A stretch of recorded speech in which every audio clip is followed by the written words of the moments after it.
What's up, everybody? Welcome back to the Crown Cinema Podcast. In this episode, we are breaking down and literally just watched The Thing, the most requested podcast episode of all time. Yes.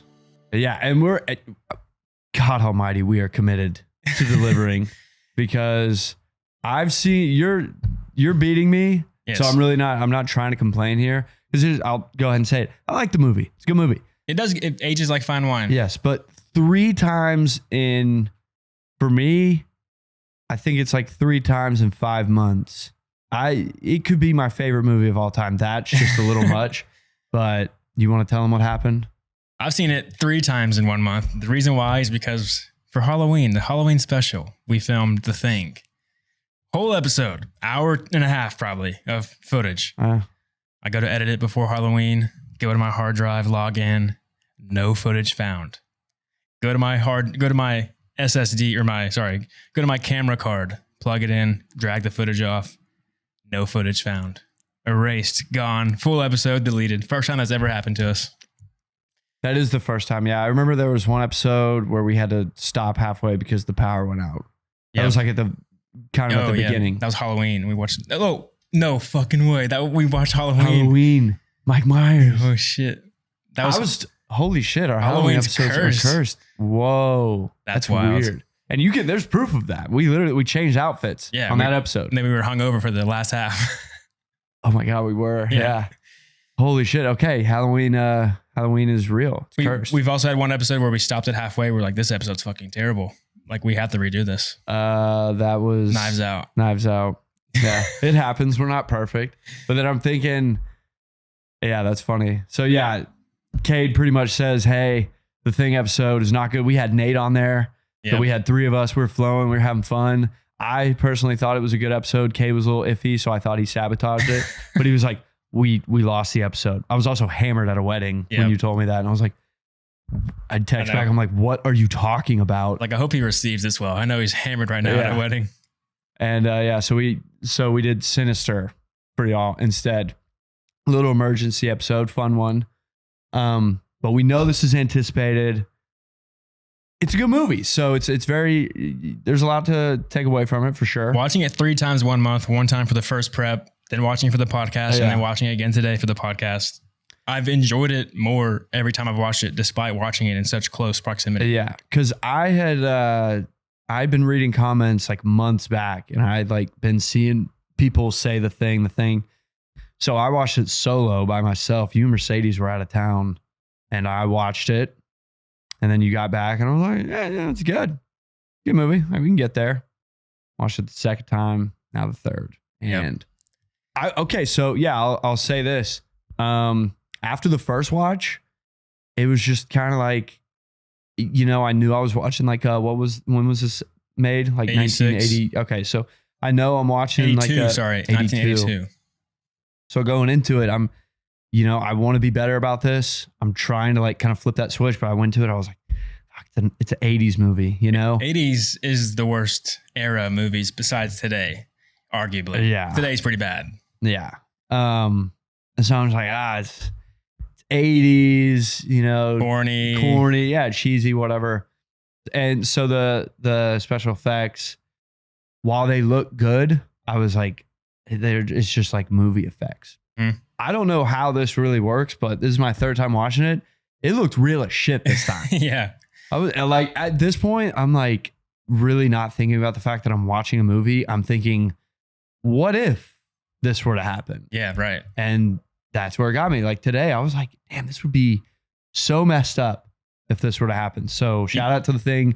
It ages well. Yeah, you just got to appreciate these old movies like Alien, exact same vibe to where Alien still is believable today because they didn't use any CGI. It's all practical effects. So when you use the practical effects, it just lasts longer and it continues to look good over time. CGI gets better and better and better over time. So 20 years ago, CGI looks like dog shit. Like, that is fucking terrible. It takes you out of the movie completely because you're like, that's so not real.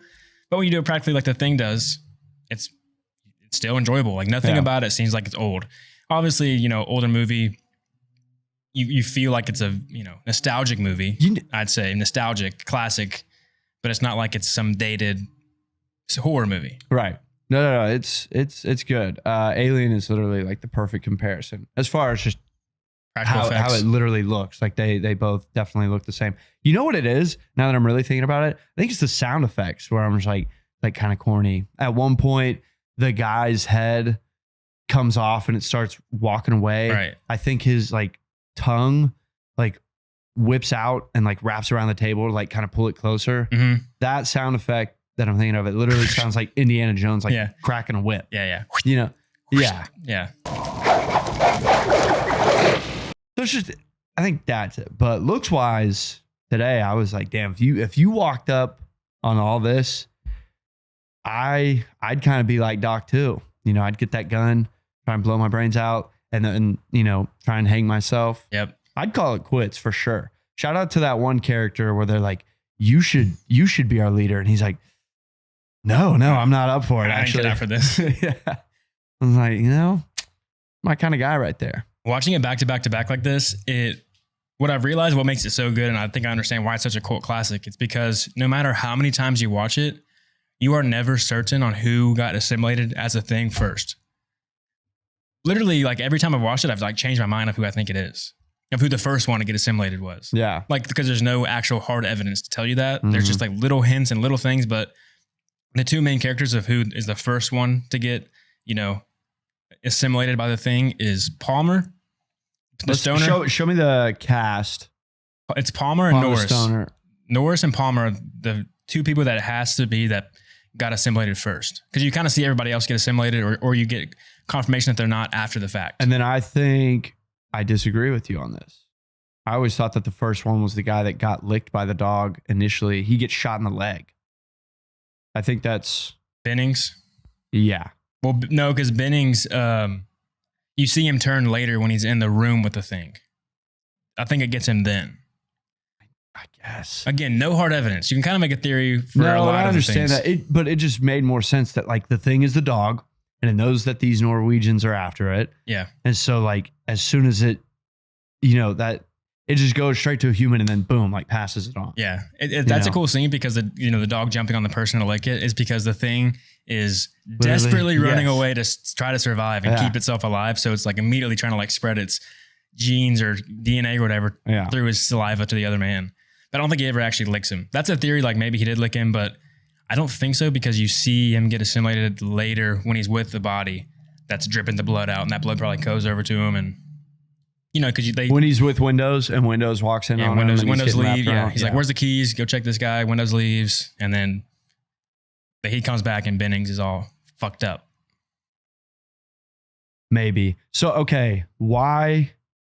I'm trying to think. Why is, did you say the stoner? What's his name? Why Palmer. would he, what would make him the first person to be the thing? Well, one suggestion is that the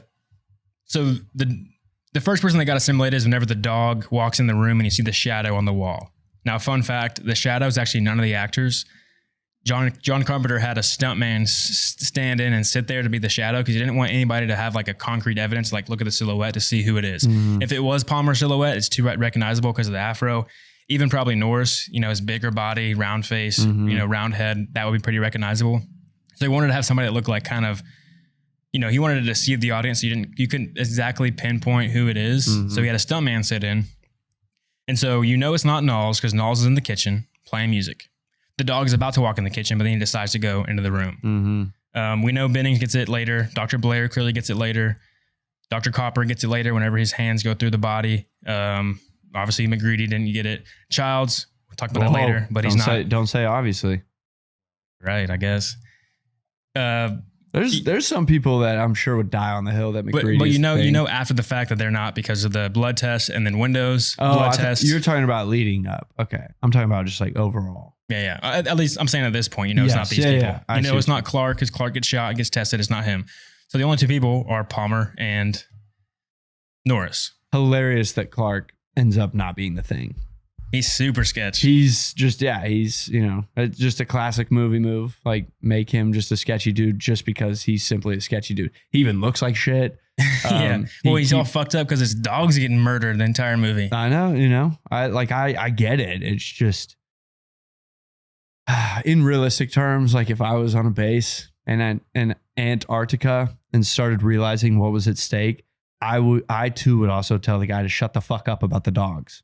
Yes, it's sad. Sad. I get it. I hate the dogs getting shot. Like it's sad. The shotgun to the chest. You're like, oh, come on. It's sad. But you have to. It's sad. Yes. Like, given what's at stake, like, gotta do what you gotta do.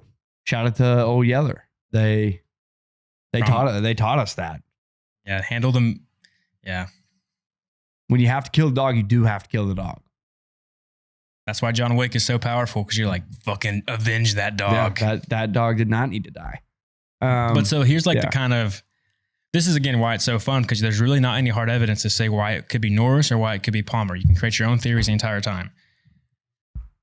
The reason why I think it maybe is not Palmer is because after the dog walks in the room, we see Palmer later, like a couple scenes after, maybe the next scene, pass the joint to Childs.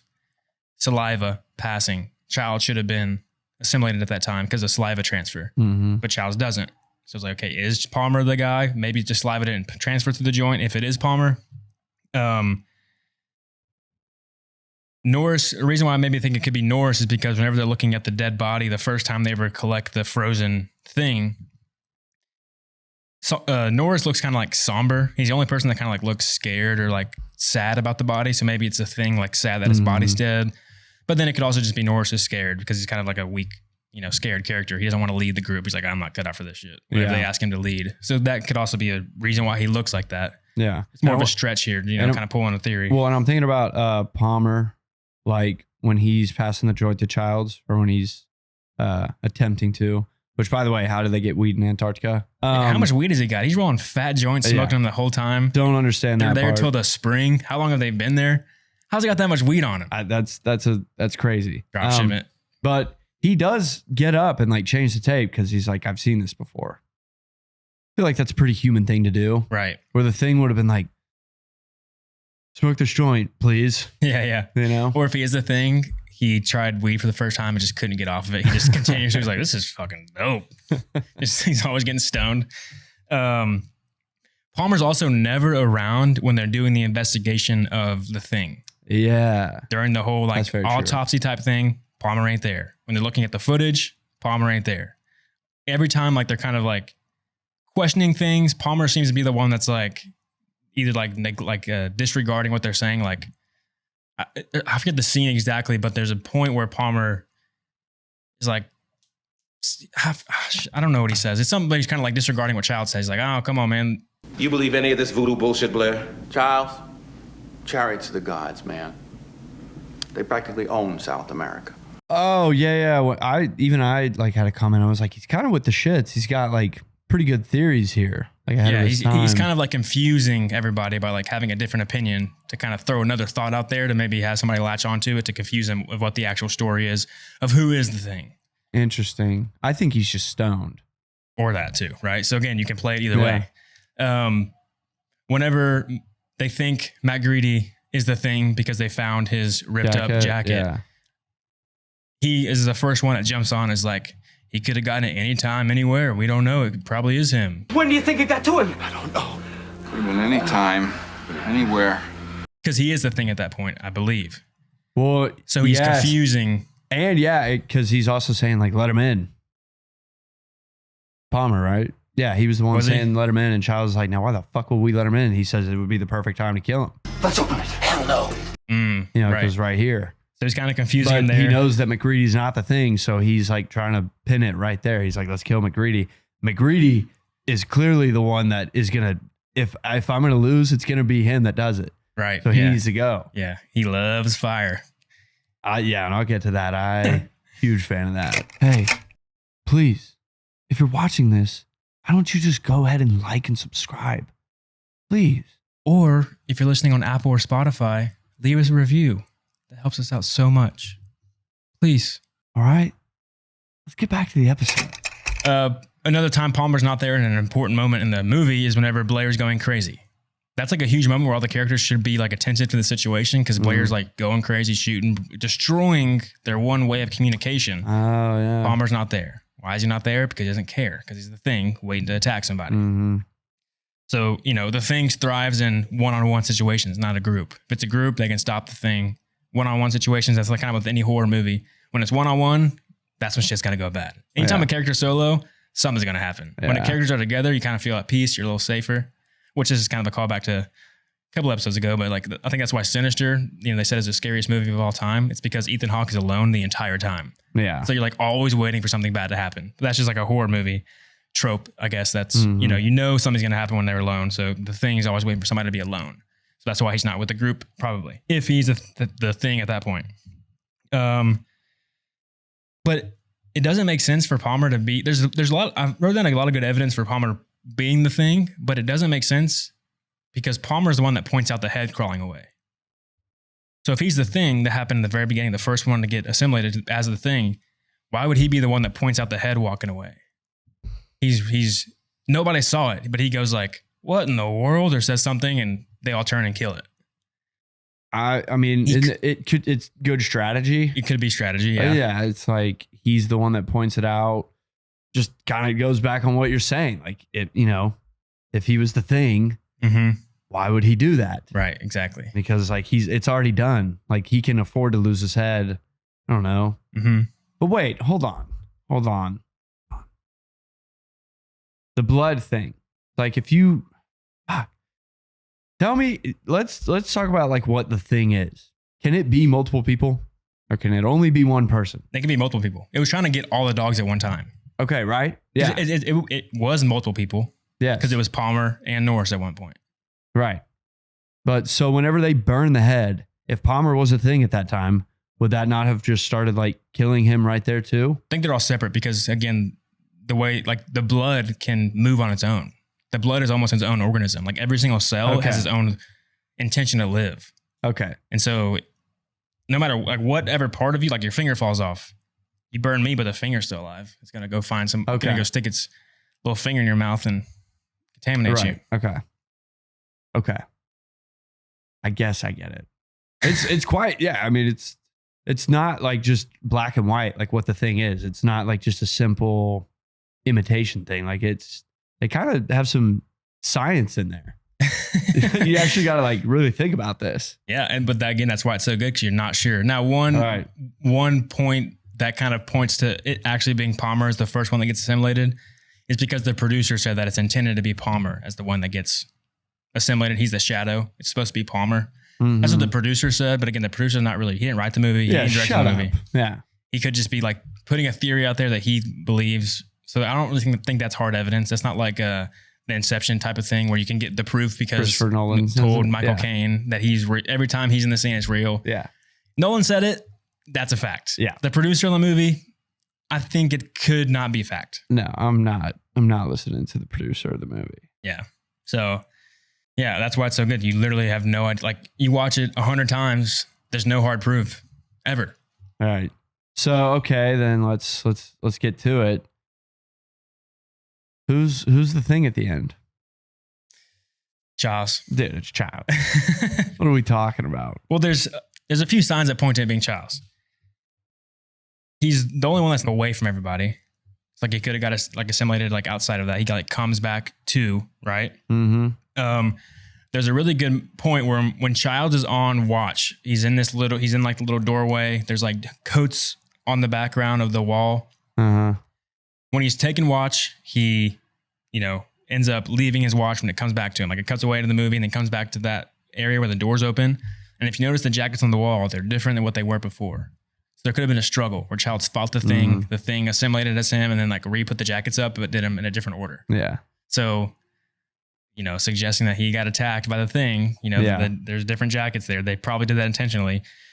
And first off, they did do it intentionally. Yeah, because I do know that John Carpenter, I think there's a lot of delays with the like outside shooting when they were filming it because of the weather, snowed in, all that kind of stuff.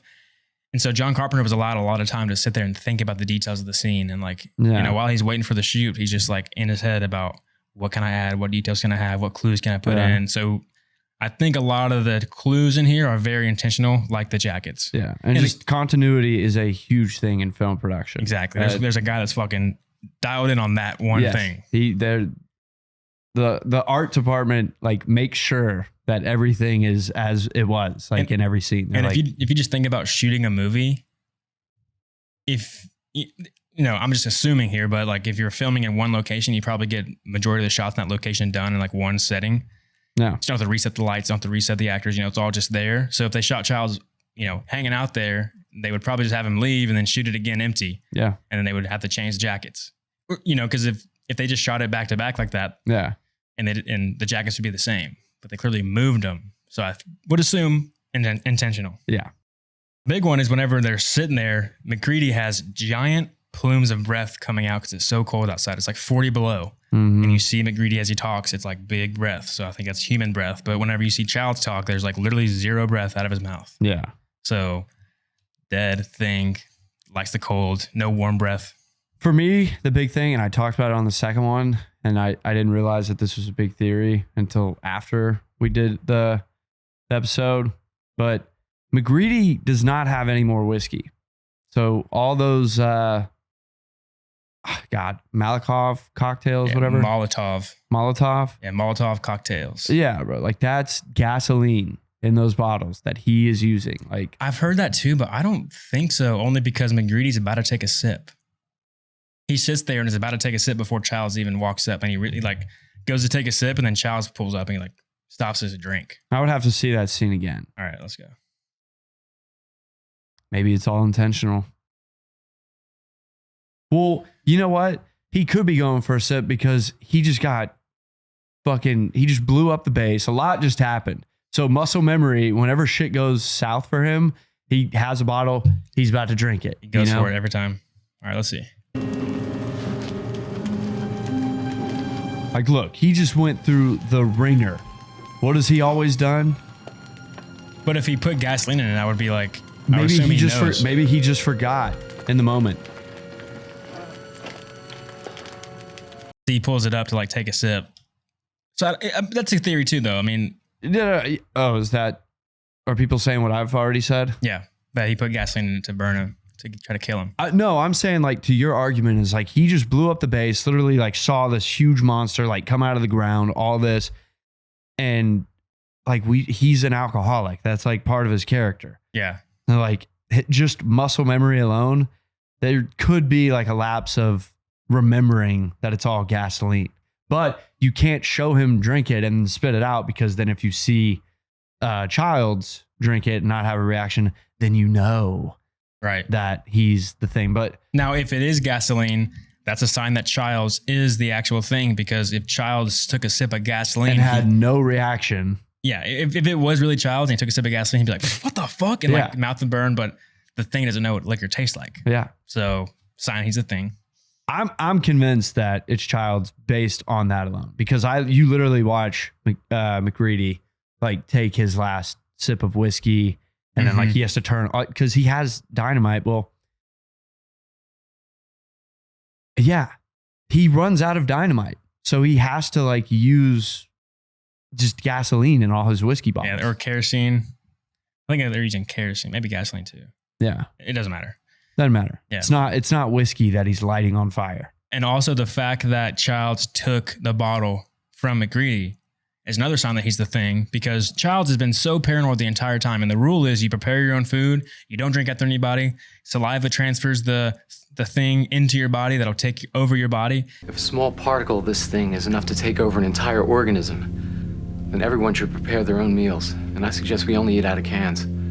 And so Childs, if that was himself, he probably would not have taken the drink. He's like, I'm not drinking after you, motherfucker. Let me see. He takes it from him. Fire's got the temperature up all over the camp. I don't know. Talk about the temperature being warm when he likes the cold. The thing likes the cold. Like fire got the temperature up all around the camp. Why would he say that? Don't you want it to be warm when you're fucking 40 below outside?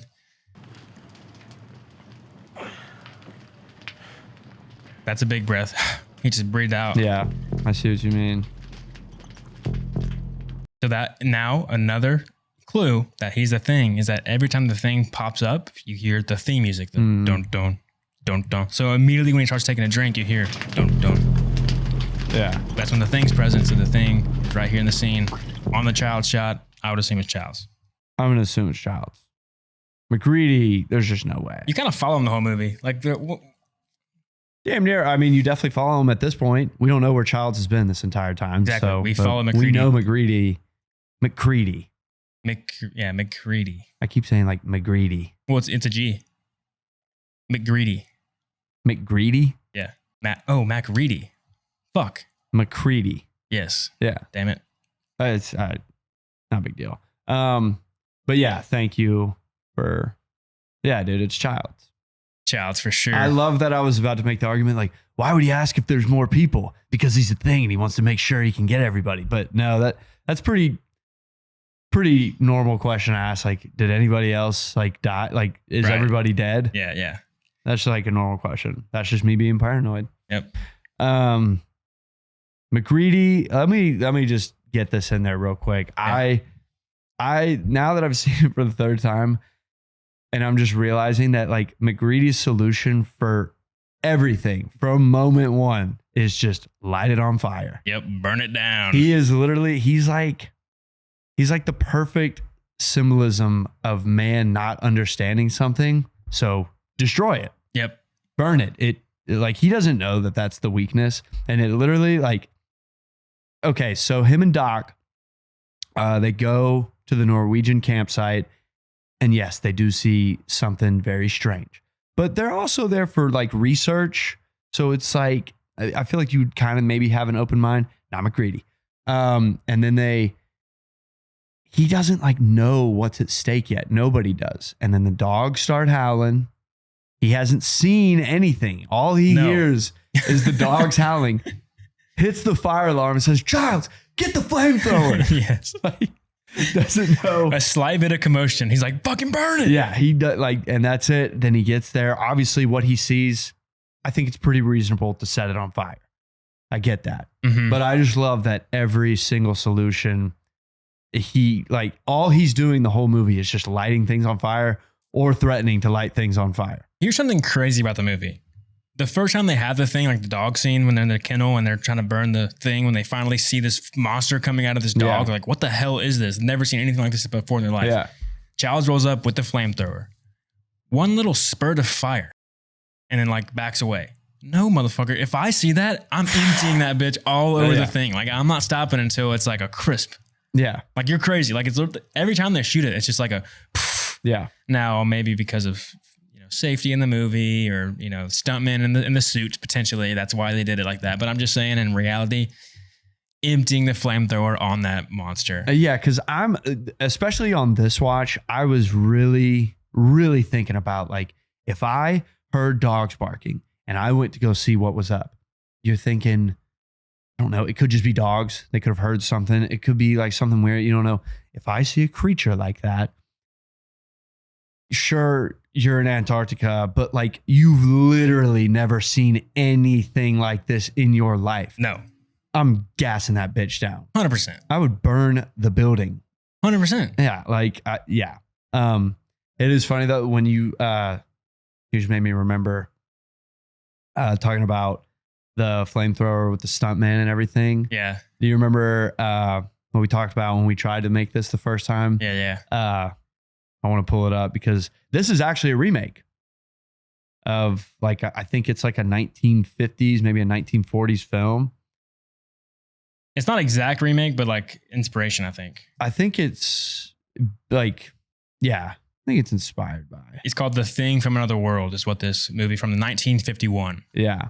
And this scene right here, like I don't think they really like had real regulations for how to like deal with this, because they straight up set this guy on fire and you can tell like the set is catching on fire. Yeah, it's sketchy. Like, right.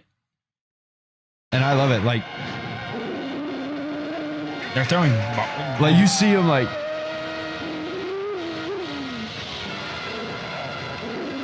I mean, look at the set. It's literally catching on fire.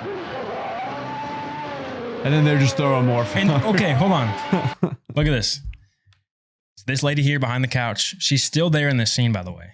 Like, I don't think this is the time in filmmaking where they really use like shot by shot. Like they kind of filmed everything in like one go. Yeah. So just watch watch the bucket that they throw on the thing after this. Ladies behind there, I believe. All up on her. All up on her. Holy shit.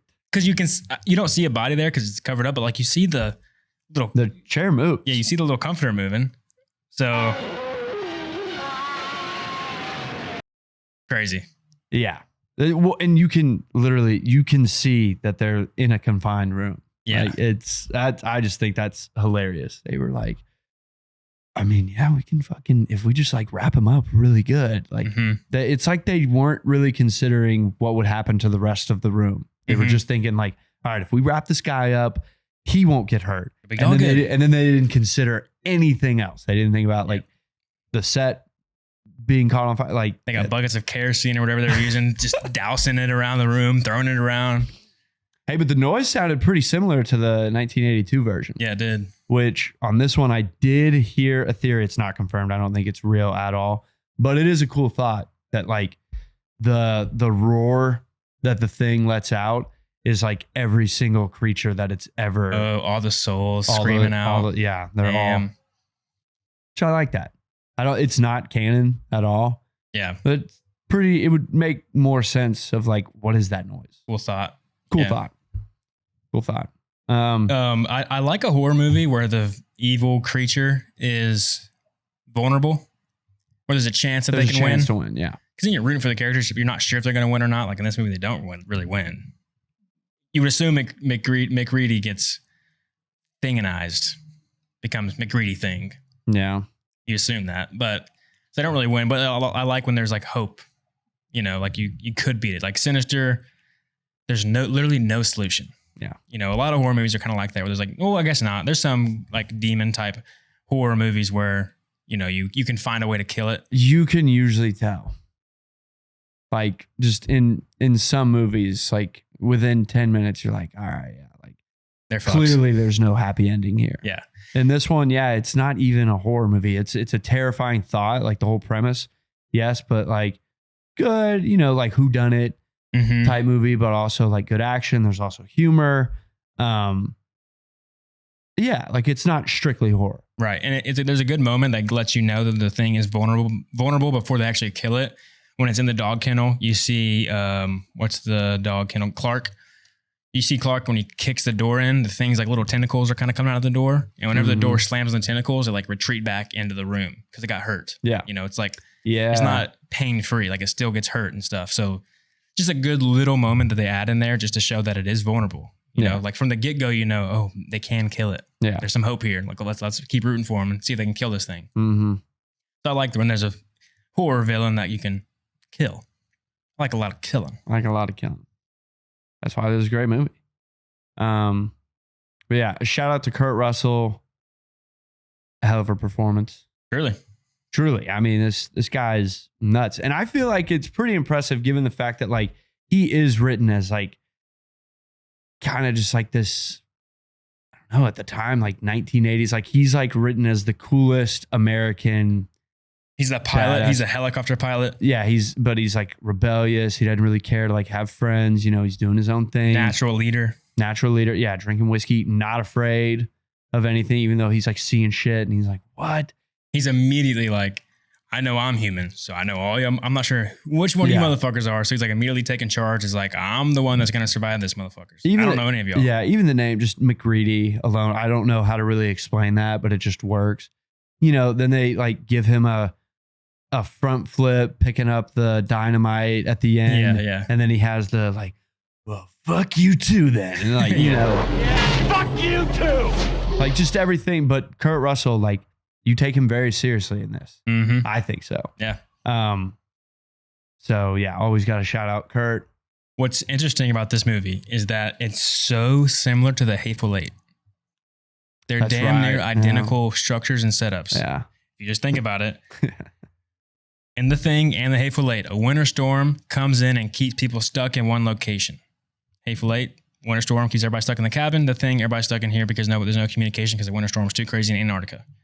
You're trying to find out who the bad guy is. You're unsure. Hateful Eight, you don't know who's on whose side. It's like a big standoff the entire time. It's a big mystery. Same thing, the entire premise of this movie. They have a lot of like black screens, like title cards, like because of black with like a title card, similar kind of style there.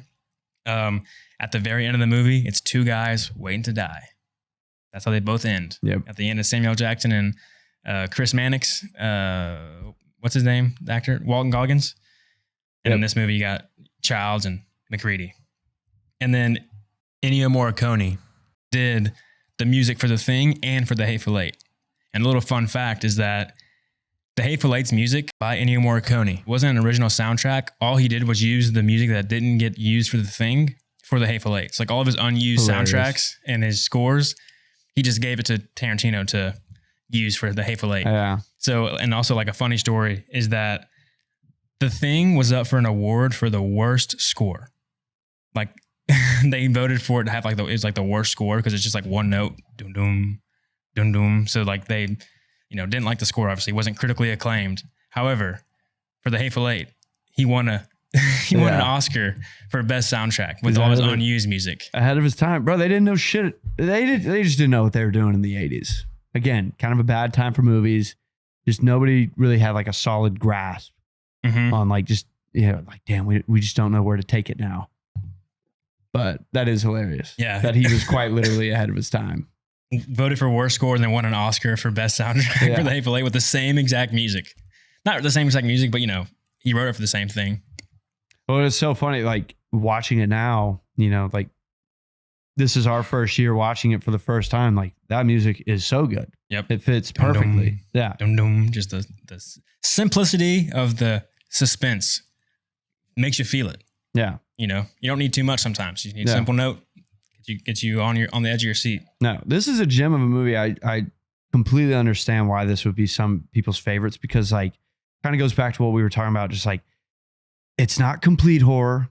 They throw humor in there, but I think the humor just helps elevate how messed up this movie really gets. To really get you scared, you have to have a little bit of light moments, so that way the dark moments are dark. You can't just be stuck in dark, because then you get used to it. Yeah, you can have some light moments to contrast. You like all these guys. Yeah, you do. You end up kind of feeling like you're trapped with these boys. You want to make it out with them, and it just sucks so much harder whenever they like do die in the brutal fashion that they always do. Yep. Like, damn, I was awesome. Mm-hmm. And so just like, I think that if you just make it a straight horror movie, it maybe just the execution or it's just not a good overall movie.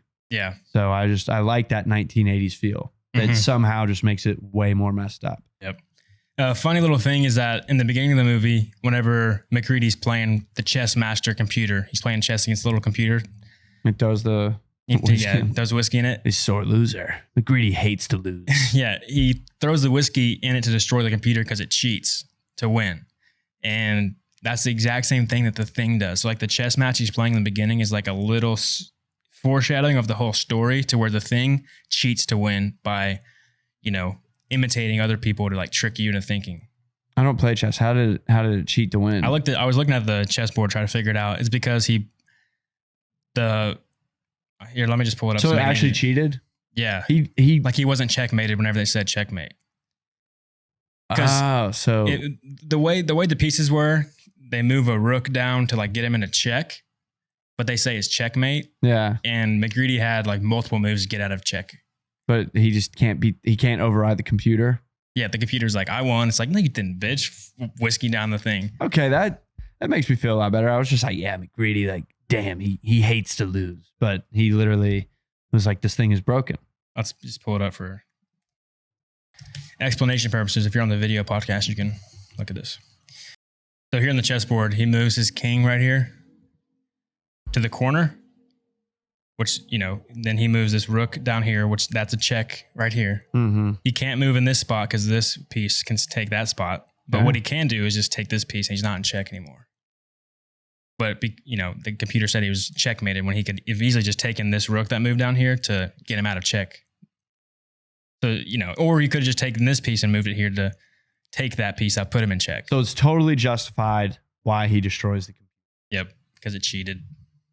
AI, bro. This is a warning for AI. It's coming. It actually is kind of a warning for AI. How so? How else so?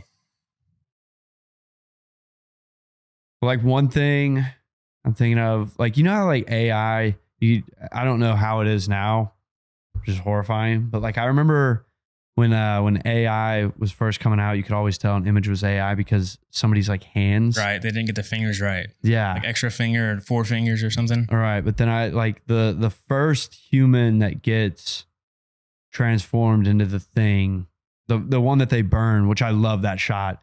Like it's just like showing mankind around something that they don't understand, so they burn it. Yeah, it's perfect. Like deep. Yeah, we don't get it. It is kind of a deep movie. But no, like that was like the last thing that it was trying to like what was it, assimilate? Mm-hmm. Yeah, it was. He had his hands weren't done yet. Right. Kind of like AI. Damn. They knew what was coming. Damn. It's weird. It's weird. We've talked about it before on multiple episodes, but a lot of weird hints. A lot of weirdness in these movies that come to light later. Yeah, this was 1982. Like that's weird. What do these people know? What are they hiding from us? I don't know. Maybe it's just, I don't know. I've also heard that like hands are hard to draw. Like one of the hardest things to like perfect the hand. I'm not an artist. I don't know anything about that. Faces, I feel like got to be really hard. You would think, right? I would think faces are extremely hard. I can't draw at all, so it's all hard to me. In the movie, if you would have known Norwegian, you could have solved the movie immediately. Because whenever the Norwegians are chasing the dog in the helicopter, shooting it, whenever the dog runs up to the guy and starts licking his face, you hear the guy scream for sure. He starts screaming at him in Norwegian, talking to him. And what he says is, "Get the hell out of there. That's not a dog. It's some sort of thing." Check. It's imitating a dog. It's not real. Get away, you idiots. So if you knew Norwegian, you would have been like, well, movie over. I know what this is about. Damn. I also, that was funny. I never really caught this part, but because they're in Antarctica and they have no way to communicate to anybody because they're so far away from everybody that they literally have no idea what's going on with the world outside of their little base. Yeah. And so whenever this Norwegian just shows up and starts shooting for no reason, they kind of assume it's at them. Mm-hmm. And then the guy that's just on rollerblades the whole time, what's his name? Knowles. He rolls around and he's like, we might be at war with Norway. Yeah. Like they have no idea. With Norwegia. Is that what I said when we were watching the movie? No, we were just trying to think of the country. We're like, oh, Norway, we fucking idiots. We sound like MacReady, who keeps calling them Sweden. Yeah, the Swedes. Yeah, and they're like, they correct him like 3 times. Yeah. They're like, they're Norwegians, MacReady. Speaking of like 3 times when he said, Child's character also like just cracks me up. Motherfucker. But I was saying it while we watched it because I couldn't remember. But he says, do you really believe in all this voodoo bullshit? I just cannot believe any of this voodoo bullshit. Yeah. And he says it the first time and then immediately says it a second time so somebody can hear him. You believe any of this voodoo bullshit, Blaire? Yeah. Did you not hear what I said? That was funny, motherfucker. Yeah. He's like, just like, he repeats the question the same time, but like directly to somebody to make sure that he hears somebody say voodoo bullshit. That voodoo bullshit. Yeah. Such an iconic voice. Like you just can't help but hear the president from Rick and Morty. I know. Just an iconic voice. I know. I can't even begin to do an impression on that guy. Like, no, like that's a voice of his own. Yeah. But yeah. Now there's a funny moment where you could maybe assume that Dr. Blaire got infected earlier in the movie. Now this isn't the case. I think it was just a mistake in filming. Which one was Blaire? He's the one that gets locked up and goes crazy, gets stir crazy when he's destroying. He's the one that destroys all the kind of suspicious to start destroying all the communication stuff. Definitely. And so a little hint, it's actually not real, but like if you look in the details, without knowing this isn't real, you would think so. When he's examining the thing, the first time they ever get the frozen body, Dr. Blaire's examining it. He's using his pencil to like point at things on the body. And then as he's walking by, he like puts the pencil to his lips. He touches the thing with the eraser and then puts the eraser on his lips. So they're like, ooh, he got infected then. I don't think he did, because after that you see him investigating the thing where he's researching like what would happen, like how, it says the time of when it would, take over the entire world, how long it would take, like the computer calculation tells you how long humanity has if this got out. So I don't think the thing would be like researching that. There'd be no reason for it to, because it doesn't give a shit. It's just, it might kind of give a shit. Maybe about that. You're right. Maybe he wanted to know just like how curious, fast. Like, wait, how could I like set a world record here? Can I beat the computer? Yeah. Because we have no idea how many planets this thing has destroyed. Literally no idea. You see it come from outer space. You see it come from outer space, but then they confirm later on, like, it's been here for hundreds of thousands of years. Yeah. It's like, it kind of goes back to that roar that I was talking about, total fan theory, but like, you kind of hear like an animal sound. To me, it sounds like kind of the T-Rex movie noise. It was like, dude, this thing could have like killed the dinosaurs. Yeah. You know? So yeah, it's like, okay, I've been out in the snow for forever. Holy shit. What if I got to everybody? Mm-hmm. So he's just curious. He's just looking up. But I don't think the thing would be researching like how it works. Like the computer is analyzing like how it actually, takes over cells. Yeah. So the thing wouldn't be doing that. I agree with that. Yeah. But I think the time that Blaire does get assimilated as the thing, it's when he's obviously locked away, because there's definitely a huge personality change with him. When he's locked up, he's kind of all fucked up on the drugs, so they like shot him up with some narcotics probably to like calm him down so they can actually lock him up in that little area. And then when he I think he's at the point whenever he's like, he says, what does he say? I'm not gonna harm anybody, and there's nothing wrong with me. And if there was, I'm all better now. I'd like to come back inside. Now you got my promise. Oh, he's definitely the thing at that point. Yeah. Well, I mean, they confirm it because they see like his clothes out in the snow or something. But really, the biggest thing, like the biggest telltale is like he was clearly about to hang himself. Right. Like, he had the news hung up right there. And then he is a diehard, like, we are going to stop this thing at all costs. Yeah. Because he literally destroys all communication. There's no way to escape. So that way there's like no possible chance that the thing can leave. More people. Yeah, call people or leave or anything like that. So he's very, at all costs, stop the thing, because it's going to take over the world and it's going to destroy humanity.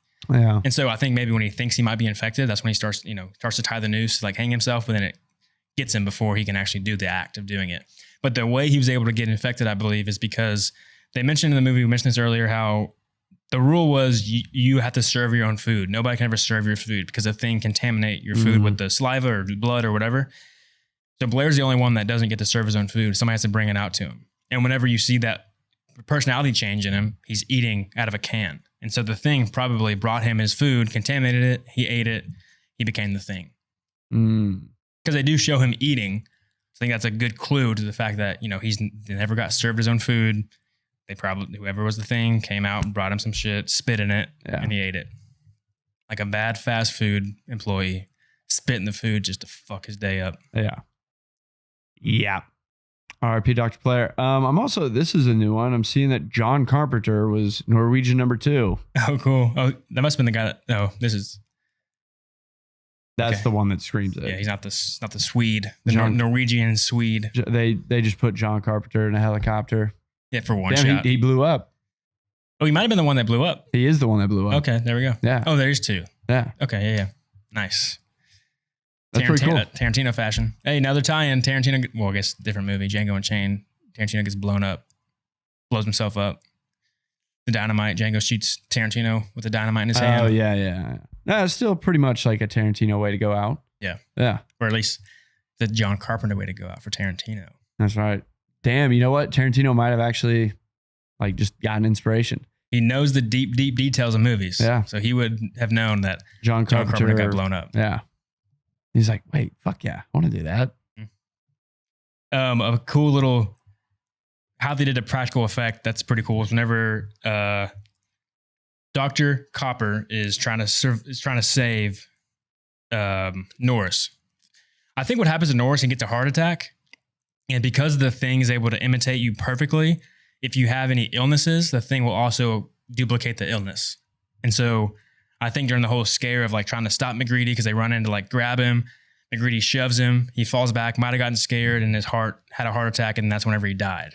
Mm-hmm. And so the thing also died because the thing copied the heart attack that he would have, or like his bad heart problems, because he imitates you perfectly. Yeah. And so anyway, whenever Dr. Copper's trying to revive him, his hands go through his stomach, and then the teeth come and claps his arms and rips his arms off. The way they filmed that practically with the no arms is that they hired a guy that had no arms, like a guy that lost his arms or wasn't born with arms. I forget exactly what it was. And they had him wear a mask that looked like Dr. Copper, like they did like a Mission Impossible mask for Dr. Copper. And so like there's a little shot where you can see it's not really his face. Like it looks a little odd if you're like really looking at it. But they do it so briefly that you can't really tell. But like they literally use a guy with no arms to like show like somebody's arms getting ripped off. They really went. Yeah, talk about a jump scare right there. That one gets me pretty much every time because I can never remember exactly when it happens. Yeah, but it's pretty awesome that they were like, all right, how do we shoot this for real? Shout out to them. I mean, you know, that dude probably got paid pretty well. Shout out to props department. Yeah. I think I wish I knew the story better, but I'm going to say this badly. There was I think it was one guy that's like in his 20s that did all the props for this movie. So he like spent months doing the thing and all the things and like having to make it look real and all the details he put into it, only for them to like burn it. You know, like the first take they used it, they burn it, and like all his months of work is just gone. Yeah. He's like, motherfucker. All this time I spent, now I can't even like keep it. It's not going to be in a museum. We're not going to keep it for like movie memorabilia. It's just burned up and gone. I think he's pretty pissed off about that. How his like months of work just got burned up by a flamethrower. I would imagine. But yeah, I mean, because who directed? Is John Carpenter directed this? Yeah. Or John Carpenter No, he wrote it? He directed for sure. And he also wrote it. No, he didn't write it. Story by John W. Campbell. Okay, that's the John. And then Bill Lancaster wrote the screenplay. Okay. Adapted from the book Who Goes There? Regardless, John Carpenter clearly just built the set just so he could blow it up. Yep. Which is awesome. What's cool is that the shots look great too. In order for them to save money on the set design, all the Norwegian campsite scenes, they shot that last once they blew up the US base. So they didn't want to like have to build two sets, blow one up to film it, and then have to film the set, you know, the whole movie in this other set. Yeah. So instead, they just filmed all the shots in the US base, blew it up, and then filmed the Norwegian scenes in the blown up version of the US base to make them to save money to film in like just one location. Nice. So it's the same base that they walk through when it's the Norwegian camp. It's just that it's the blown up version at the end of the movie. Okay, nice. What is this thing I'm saying? There's a sequel, The Prince of Darkness. What is that? 1987? What? I think this is Google just being messed up. We'll see. Poking around in a church cellar, a priest finds an otherworldly vial filled with a slime. Frightened, he brings his discovery to a circle of top scholars and scientists who eventually learn that the strange liquid is the essence of Satan. This can't be the sequel. The slime then begins to seep out, turning some of the academics into zombified killers. As a possessed battle, the survivor, student Kelly, is infected by a large quantity of the liquid and becomes Satan personified. Not the sequel. That's just Google being messed up. No, Prince of Darkness is not the sequel to The Thing. That's what you just told us. AI overviews and bullshit. No, gotta be careful. We truly have to be careful. There's a remake or whatever later. Of course. Well, yeah. I think it's a prequel. Oh, is it? Yeah. I think it was done in the 2011. 2011, yeah.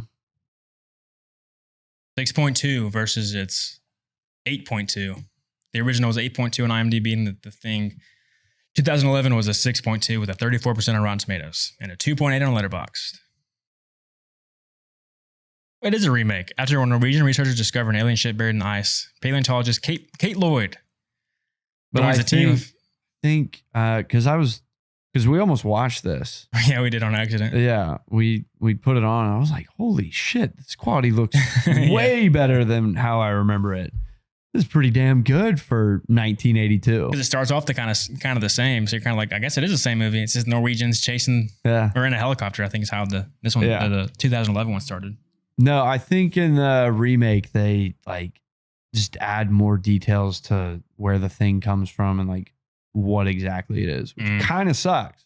Yeah, the fun like, is the mystery. Kind of the best part of the first part is like you don't really know what it is. Mm-hmm. I mean, you know what it is. You just you don't know the history of where it came from or anything like that. I do love the details they add in this movie because like one of my favorite ones is during the blood test when they're trying to figure out who the Thing is out of all the people left surviving, and everybody looks scared before their blood gets tested. Like, am I the Thing? Like, I don't know if it's got me or not. I'm unsure. Like, it could have. Who knows? I don't know how this works. Will I know if I am it or not? Yeah.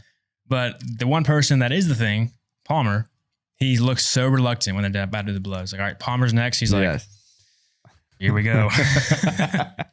Now, can the thing just come out whenever? Can it just become this monster whenever it wants? Yeah, it should have just popped out immediately. Yeah. Because I don't know. I don't think it can, because if it could, it would just wreck the room, I feel like. But I think it can't take on everybody. I think they could fight back. Okay. Because there's flamethrowers in the room. I guess that's true. Yeah. So it's maybe like holding on for like, how long can I survive this? What's my plan of action? How can I get out of this? I know that's the part that always gets me is like he turns into the thing. Obviously, MacReady's flamethrower just isn't working. So then Windows has to try and use his, but he gets killed. And again, yeah, like just. I don't understand the hesitation. I'm like shooting before you even say go. Yeah, well, there's that. But then I think it's like kind of the whole like he's in awe of what this thing is and the fact that he's like up close. He just can't believe what he's seeing. But it's like just kind of that shock thing. But like you see him die, but not die. You see him get thrown away. So you know he's infected. So then they burn the one that bit him, but then they just completely forget to go get him. Yeah. And you're just the like, guys tied up on the couch like, hey, motherfucker, get back in here. Yeah. It's right here. But I guess it takes time to assimilate. Like it can't really do much while it's transforming. Oh, yeah. It's not full power yet. Yeah. It's powering up. But this is John Carpenter's favorite film he's ever done. Like this is his personal favorite of his movies. I can see why. Just from storytelling, just kind of the whole paranoia thing. So I hate to say it, but Halloween sucks, bro. That's John Carpenter. That shit sucks. I don't think it sucks. You should re-listen to our episode. We were both just shitting on it the whole time. I think it's just funny, like for what it is. This, like, because it's kind of a straightforward story. Again, it's one of those like, I think you just kind of know that Michael Myers isn't. Actually, I don't even know how it ends. Do they kill Michael Myers? No, there's like several other movies. Right. Yeah. There's one that recently where he's chained up in the jail. You know, like he just like sits alone, chained up. Okay. In his prison and somehow gets out. Yeah. I haven't seen it. I will never see it. I don't know. I can just tell that like they had fun shooting this movie. Mm-hmm. Just so easy to tell just how everything is, like just where they shot it. It's all in one location. Like it's just a bunch of boys like in there, like going through it. It's creative. You can take it so many different ways. Like I could see why you would have a lot of fun shooting this one. Yeah. It's a good movie. I'm glad it was requested because I had never seen it. Not sure how I would have seen it afterward. I've never really heard of the thing to be honest, like before people have before y'all commented on it. Truly. Are we ready to rate this bad boy? Let's do it. All right, what you got for The Thing? For The Thing, I've got a 7.6 out of 10. This is a solid movie. Better be careful with that. I know. They might bite my head off. 7.6 is good, by the way. Solid. Above solid, actually. Yeah. Acting, 8 out of 10. Yeah, like, it's good. But it's also 80s. I mean, there's just, there's like really nothing phenomenal. Kurt Russell puts on a great performance, but yeah, there's no bad acting. It's just nothing like insane. Right. Exactly. Yeah. Which kind of ties into like the writing. I think there's some things. What's the writing score? For writing, I give it a 7 out of 10, which again, it's solid and like, it's fun. Like, the paranoia and all that. And, obviously there's like some kind of cheesy lines thrown in there, but I've already said that I kind of enjoy that. It helps like add to how fucked up this movie gets. Mm-hmm. But I do think there are something like, I think there are some plot holes or like but the director and everybody else can be like, well, yeah, we were being ambiguous. Yeah. It's, it's a mystery. Who knows, like, all right, like you can say that. Sure. Like the whole Palmer Norris, not a clear answer there. Yeah. There's signs that point both ways. Yeah. Don't make sense of the thing if it was the thing 100% because of, kind of what we talked about earlier. Uh-huh. Like, why would he be the thing? Why would the thing do that? Yeah. But whatever. Editing, 7 out of 10. Cinematography, 7 out of 10. But enjoyability, 9 out of 10. Yep. And this is coming from somebody that's had to watch it 3 times. Really within a small period of time. Within months. I don't think you said year, but it's less than a year. No, it's been months. I did it like during the summer. Yeah. Yeah. Like, I think I watched it in July for sure. It was definitely July or August. So I did it in July and then October and now November. But I still like it. It's a good movie. Yep. So 7.6 out of 10. I have an 8 out of 10 for The Thing. Acting, 8 out of 10. Right there with you. Writing, 8 out of 10. I think it's a pretty fun story. I kind of like the ambiguous nature. It's really enjoyable. I do too. The characters are fun. The whole chemistry is cool. Editing, 8 out of 10. Good suspense pace. Fun stuff there. I'll give it a little bump above solid. Cinematography, 7 out of 10. Think it's solid. And then enjoyability, I'm right there with you. 9 out of 10. For me to watch a movie 3 times in like a month period and for it to get better every time and like to still actually enjoy watching it, that says something. Yeah. So 9 out of 10 for there. So that gives me a total at 8 out of 10. Because here's the thing. We didn't have to do this movie. You know, obviously it's like heavily requested, but we can still choose to not do it. Push it off a couple months. Yeah. Like goddamn, we did it. We had to. It. But it wasn't hard to do it because it is a fun movie. It was funny because I was kind of like, you know, all right, I've got to watch The Thing again. But then as I was watching, I'm like, no, actually, I'm enjoying it still. Surprisingly, still enjoying it. Yes. I thought for sure I would be tired of the movie. Like, all right. When you watch a movie back to back, it's like less fun. But because of the ambiguous nature and trying to figure it out and all that stuff, it keeps it enjoyable every time you watch it. Yeah. Yeah. So with that, I mean, like, really my final thoughts are it's definitely Childs at the end. I believe that just 100%. I've seen some people have said like it could be MacReady. Dude. Nah. That defeats like the whole purpose of just how his character is built. No way. No shot. Any universe is MacReady the Thing. No. He'd fight that shit to the death. He'd burn himself before. He'd burn himself. He was literally about to he's blow willing himself to kill. up. Yeah, he's willing to kill himself and kill everybody in the room if they went to attack him. So he definitely ain't MacReady. Nah, he's the thing. My final thought is one last point I didn't bring up, but like a cool little detail they added in the movie was that during the whole blood test scene, they did this very intentionally. It's the only scene that they actually did it intentionally, but all the characters that aren't the Thing have a light in their eye. Like they intentionally shot them to where like there's like a little light of life in their eye. But Palmer, the one that's the Thing in the scene, has no light in his eye. It's just like a dead eyes. You know, there's no light in his eye. So they did that as like a little detail so you can like see before the blood test who the Thing is. You know, some people think that it's like that in the last scene, but you can see light in Child's eye. That doesn't really work there. Nah, I feel like it still does. Well, for a lot of the shots, he just looks so ghoulish. Yeah, for a lot of the shots, there's no light in his eye, but like there's a couple times where he lifts his head up, and just because of the lighting, it hits his eyes. Mm-hmm. So that's not necessarily like totally concrete. Yeah, they kind of fumbled there, and I believe that even John Carpenter, maybe the producer, said like they weren't intentionally doing a light in the eye at the very end. They only intentionally did that in that blood scene. Okay. So yeah, you know, there's like a little inconsistency there. A little bit. Yeah. If you went real heavy on that like light in the eye detail, that would be really cool. Yeah. But especially like the whole movie, like you can like literally confirm who is the Thing and who's not by the light in the eye, like the totem thing in the Inception with his wedding ring, like that little detail that nobody would ever catch unless like really paying attention. You know for sure like what the proof is, but this movie, not proof, no proof. But they did it on purpose. So they say. So they say. Yeah.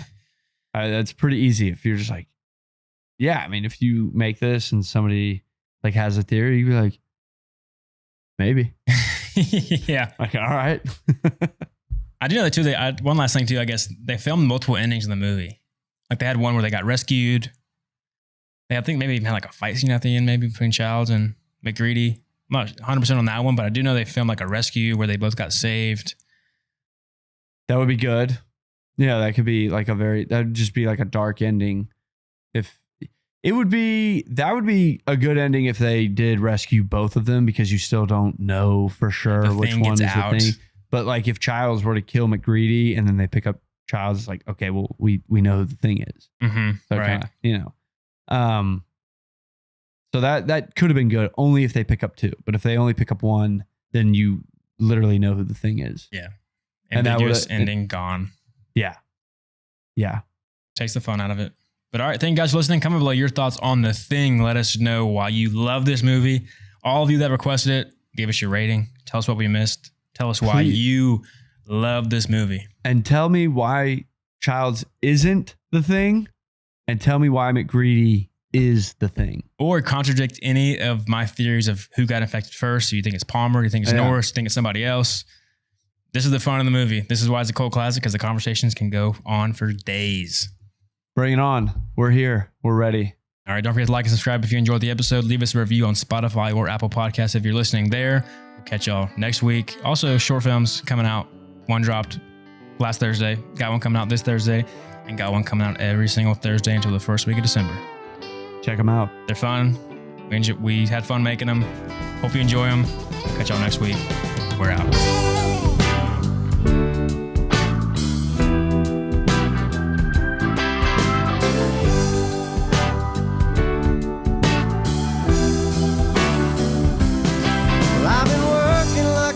Trying to buy my next meal. Seems all I do is drive. And when the boss man sends my next check in the mail, I'll have enough for closing time. And I've been cussing like a sailor since I ran out of weed. My tank is running dry, so I'll head on down to the railroad track and tell that man I need a ride. He says you're just in luck